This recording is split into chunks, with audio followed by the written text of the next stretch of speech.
I never imagined I'd spend my 6th wedding anniversary watching my husband humiliate me in front of a restaurant full of strangers.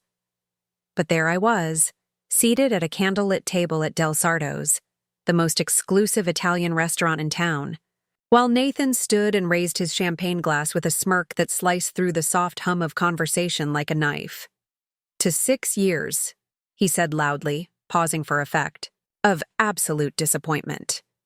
A few chuckles rippled from the table behind us, unsure whether they were witnessing a joke or something darker. I froze. My heart thudded against my ribcage like it was trying to escape. But Nathan wasn't done.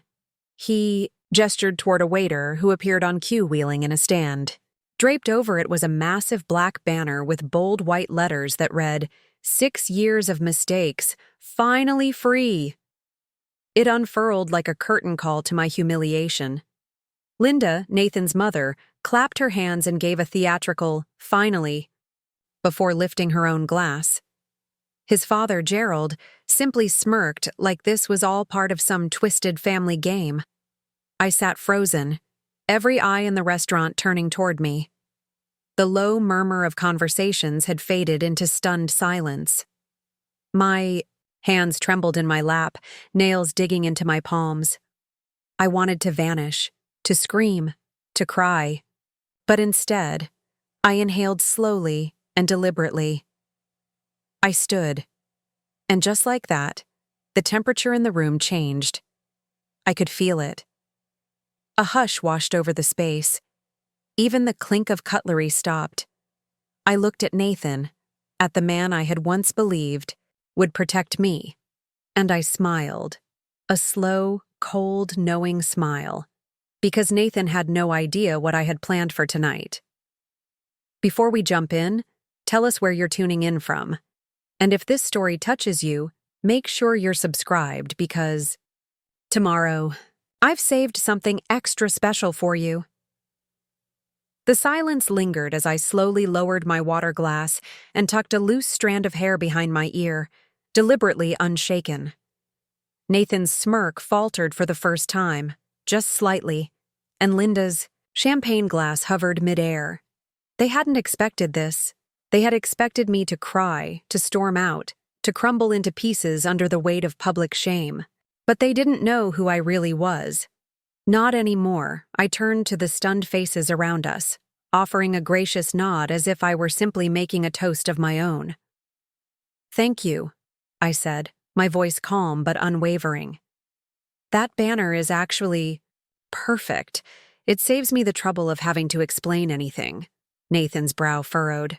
"Claire, what are you—" I cut him off smoothly. "Because tonight, I have something to share too." I looked directly at Linda, letting my gaze rest a beat longer than necessary. "Something that might surprise even you." She blinked rapidly, her painted lips tight in a forced smile. "I've spent 6 years trying to belong to this family," I began, keeping my tone even, measured, like I was giving a speech at a charity event instead of dismantling a man and his legacy in public. I tried to make things work. I tried to ignore the red flags. I told myself that coldness was just tradition, that indifference was a type of formality, and that cruelty was simply a misunderstanding. I looked at Nathan again. But sometimes, the truth doesn't need to scream. It just needs to be seen. From my purse, I pulled out a folded sheet of paper, slowly smoothing it flat on the table. "This is the real gift tonight," I continued, sliding it toward Nathan. "You've been moving money from our accounts into a private portfolio for months. Quietly, predictably, right below the transaction alert threshold. Did you really think I wouldn't notice?" His eyes widened, darting to the paper like it might bite him. "Over $70,000, I said, loud enough for the surrounding tables to hear. "Transferred gradually, hidden, stolen." Gasps broke out from nearby diners, some turning fully in their chairs to watch the unfolding spectacle. Nathan reached for the paper, but I placed my hand over it first. "You might want to be careful with this, Nathan, because my lawyer already has a copy, along with the documentation proving that you've used marital assets to finance hotel rooms, jewelry, and dinners with a woman named Nicole. Your mother's assistant, if I'm not mistaken.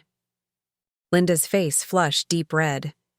Gerald, for the first time all evening, dropped his fork.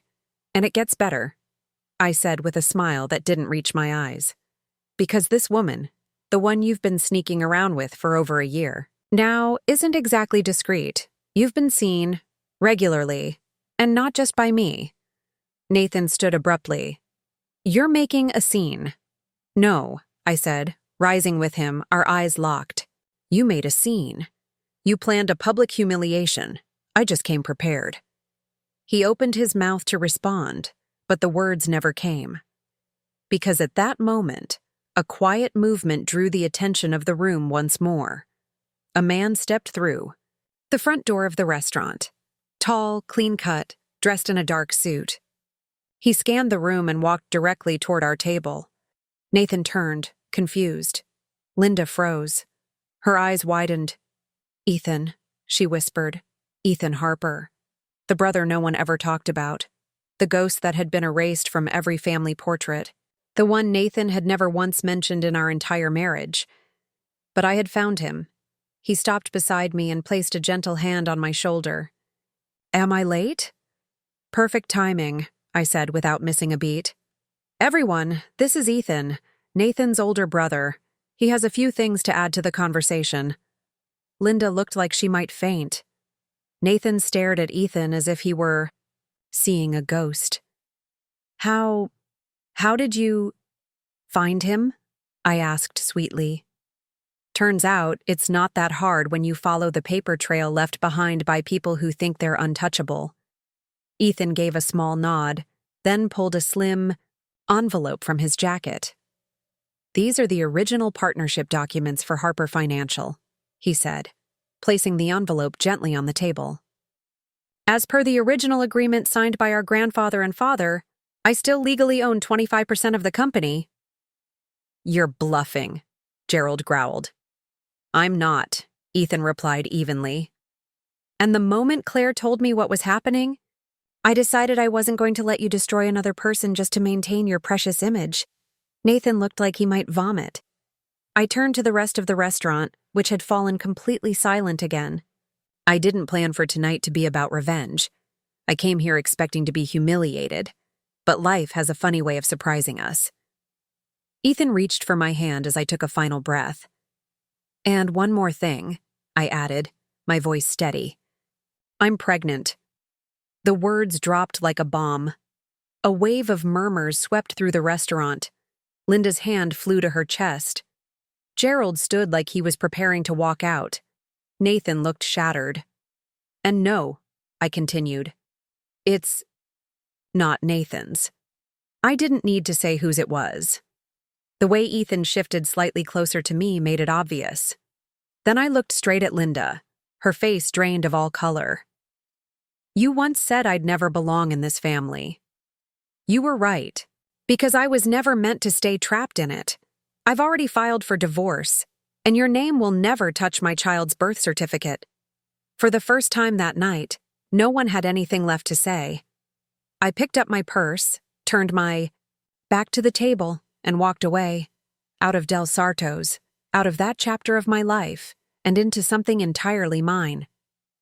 Outside the restaurant, the evening air was cool and still, the kind of stillness that only comes after a storm has passed. I stood for a moment just beyond the glow of the front entrance, letting the last echoes of what had happened inside settle around me. Behind me, the Harper family was unraveling in full view of the public eye, just as they had intended for me. The difference was, I walked away whole. Ethan caught up with me a few steps later. He didn't speak right away, just rested his hand gently on the small of my back. That simple, silent gesture steadied me more than any words could have. We walked side by side to his car, the weight of the moment gradually giving way to something new, clarity. There was no going back now. The secrets were exposed, the damage done, the chains severed. Back at Ethan's apartment, we sat in the quiet, neither of us needing to fill the silence. The soft hum of the city filtered through the windows as I cradled a mug of tea, staring out at the skyline. I felt something I hadn't felt in years, Peace. Not happiness, not yet, but peace. And that was a beginning.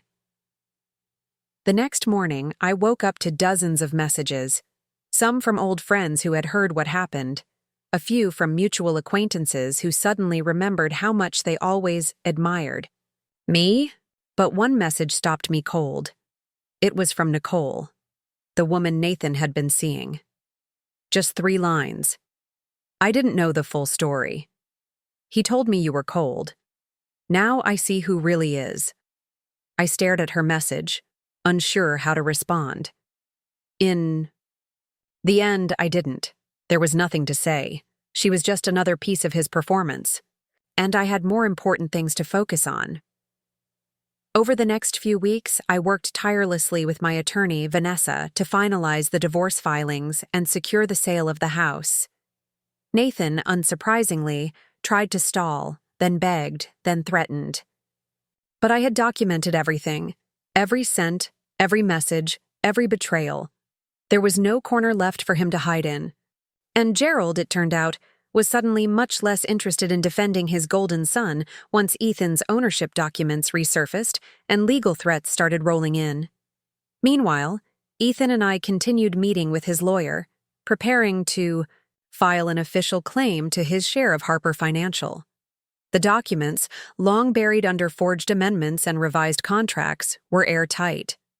His father had tried to erase him from the legacy, but the original paperwork never lied. But even with the legal battle ahead, our focus shifted more and more to something else entirely, our future child. I went to my first prenatal appointment alone, not wanting to draw attention or drama. But when I walked out of the clinic, Ethan was waiting on the sidewalk, hands in his pockets, a small, hopeful smile on his face. I figured you might want lunch after, he said, holding out a brown paper bag from my favorite cafe. That was Ethan. Thoughtful, steady, never intrusive, but always present. And somewhere between the court filings and strategy meetings, our quiet bond had deepened into something unmistakably real. There was no rush, no declarations. Just 2 people quietly rebuilding something from the ashes of what had been destroyed. One evening after dinner, we sat on the couch reviewing timelines for the legal filings. I had just handed Ethan a folder when I noticed him watching me, his expression unreadable. "What?" I asked. He hesitated, then said, "You do know none of this was your fault, right?" I looked at him, at the man who had been discarded by the same people who tried to break me. And I nodded. Not because I'd fully accepted it yet, but because for the first time, I wanted to believe it. My fault was staying too long, I said softly. But I won't make that mistake again. Ethan reached for my hand. You didn't stay too long. You stayed until you were strong enough to walk away with your head high.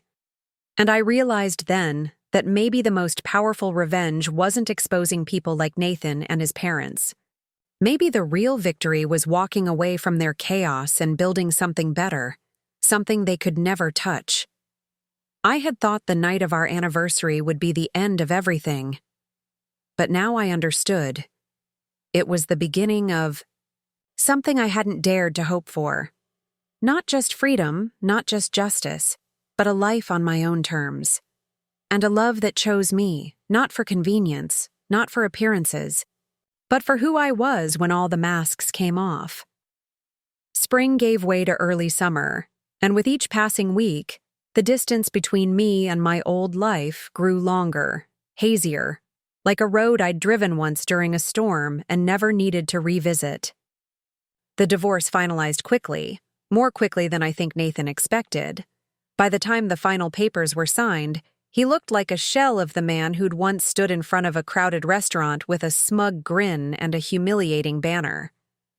His confidence had cracked, and all that remained was a bitter man clutching the shreds of a narrative he could no longer control. But the truth had already spoken, and louder than any banner could have. I never returned to the house. After the sale closed, my half of the proceeds was wired into a new account Vanessa had helped me set up. With that, I bought a small, sun-filled cottage on the edge of town. It wasn't grand, and it certainly wasn't the kind of place the Harper family would have approved of. But it was mine. Every nail, every floorboard, every key belonged to me, and soon, to my child. Ethan, true to his word, pursued his ownership of Harper Financial. When his attorney filed the official paperwork, it sent shockwaves through the local business community. Rumors swirled. Board members started asking questions. Investors wanted meetings. Suddenly, the perfect image Gerald had cultivated for decades began to fracture. The old guard, built on secrets and control, found itself face to face with the one person they never thought would return, and the woman they'd tried to humiliate. But Ethan wasn't in it for revenge. Not truly. He let his lawyer handle most of the details while he poured his focus into something else. A nonprofit he'd dreamed of starting for years, one that offered financial literacy and legal support to people who'd been manipulated, misled, or marginalized. People like me. Like him. Like so many others caught in toxic systems disguised as family, as tradition, as legacy. We didn't talk much about the Collins. No, the Harpers, after that. They tried once or twice to reach out, of course. Gerald sent a formal letter through, his attorney offering a quiet settlement. Linda sent a card, just a card. Inside was a single line. A real Harper would have handled things privately. I didn't respond. I didn't need to. Ethan and I moved forward, slowly, deliberately. Our relationship never rushed or forced, just two people choosing each other one honest day at a time. He was there for every doctor's appointment, every craving, every sleepless night where fear tried to creep in. And when I finally went into labor, early, unexpected, on a rainy afternoon in September, he was the one who held my hand, whispering that I was stronger than anything that had ever tried to break me.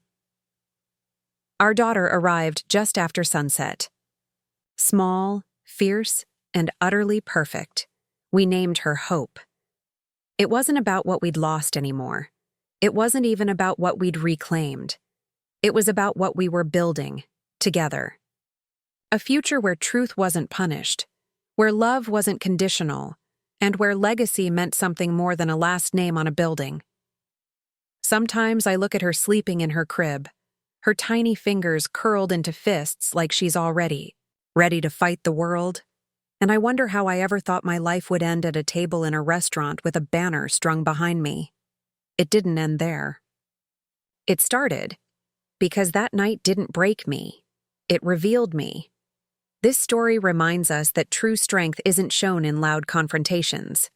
It's revealed in quiet resolve, in the courage to walk away, and in the wisdom to rebuild on our own terms.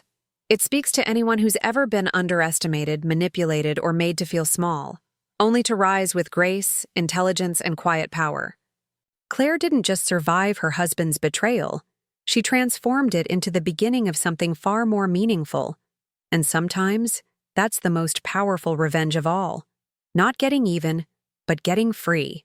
Now, we'd love to hear what you think. If this story moved you, made you think, or gave you chills, comment the number 2 down below. If it didn't quite land for you, that's okay too. Comment the number 7 and share why. Either way, your voice matters here.